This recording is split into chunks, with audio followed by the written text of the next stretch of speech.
katarantaduhang ito? Ipaliwanag mo ha? Sandali. Hindi ko nga alam na magkakaganyan yan dugtungan natin eh. Kapag bago mag-init ang ulo mo, ipaliwanag ko sa aming mga iglesia ni Cristo. Kalukuhan! Totoo ba yung nangyari? O narinig Sino namin? may pakanan nito? Kayo? Sino? Umamin nga kayo. Mga miyembro kayo ni Soriano ano? Bakit? Ano ang balak mong gawin kung malaman mo kung sino nasa likod dito? Anong narinig mo mali? Totoo lahat yan ah! Kung meron mong tutol, magpaliwanag ka!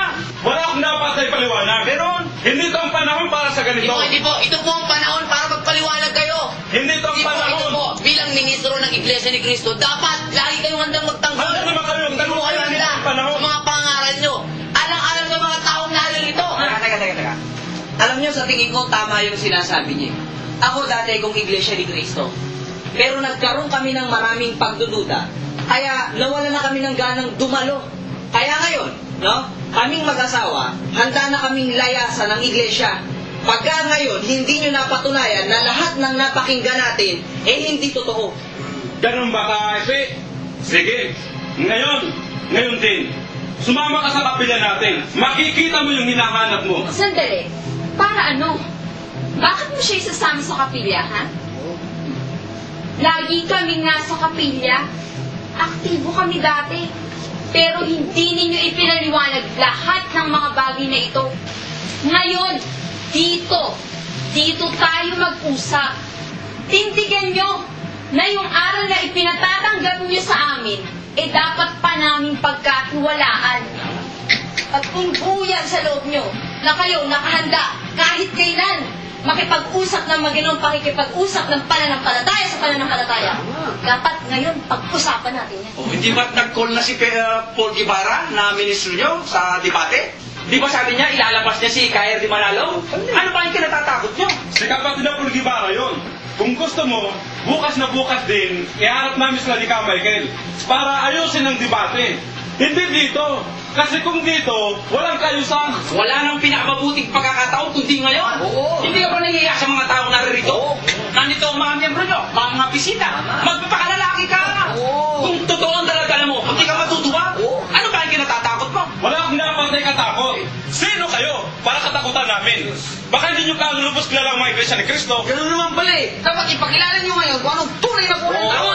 Makilala sa maraming tao ang samang itinagmamapuri mo. Oo, maghintay ka. Ngayon na. Maghintay ka, hindi ka naglurugan. Ngayon na. Maghintay ka lang. Huwag ka sinisigawan. Huwag ka sumigaw. Babalik ako, maghintay ka. Ngayon na. Tatakan siya. Kailangan gawa kami ng pagkakita niya. Pag-ibat niya. Para kailangan siya. Hindi, pabayaan nyo.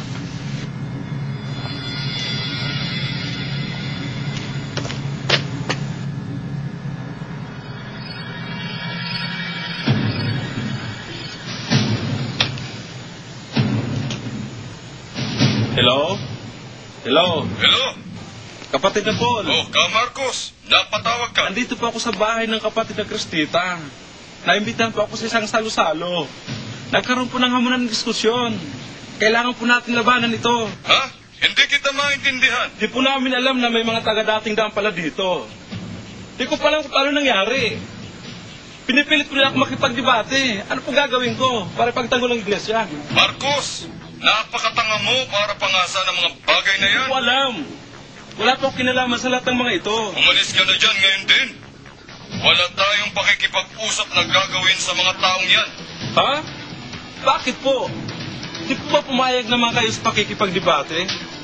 Kung gusto nyo po, hintayin namin kayo dito para walang malagay sa langan ng iglesia. Narinig mo ang sinabi ko, Marcos. Wala tayong pakikipag-negosyasyong gagawin. Lumayas ka na sandali dyan. lang po. Ngayon din. Hello? Hello? Pare, mali. Bakit natin hinayang makaalis yun? Baka di na bumalik yun. Huwag kang mag-alala. Sa tingin ko, nakikipag-ugnayan siya sa sentral nila. Malamang. Baka ang kausap na nun, si Kapol tsaka si Ka Michael sa telepono. Malabo yun, pare. Hindi. Pare, malabo yun. Tumatawag eh. Pakikita ko.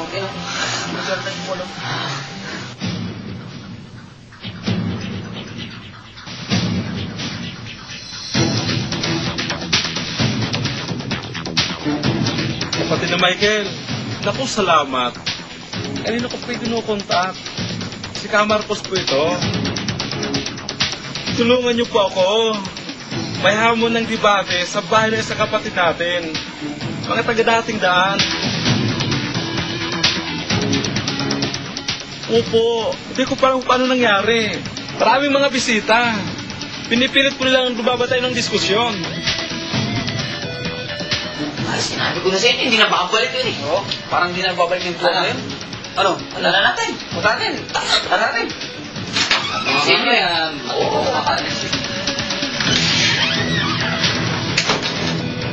Ha? Hindi pwede. Paano pong gagawin ko? Paano po kung... O, ano nangyari? Wala, talagang, Huwag po na ating inaasahan. Talagang tinakasan tayo ng mga wala, parang wala. Ito, isa na. Pasensya na kayo. Mga kaibigan namin. Pasensya na kayo kung ano magkubos na nangyari kanina. Kaya, ako po sa inyo, makinig mo lang kay Brother Ellis sa dating daan. Tama yun. Wala nang ibang sensible na nangangaral ngayon. Si Brother Elio. Tama Ano po? yun. Lalo na sa mga Iglesia ni Cristo. Ito, si Insyang ko, Iglesia ni Cristo to. Pero nakita nyo kung ano nangyari kanina. Hindi naman tayo naghahamon.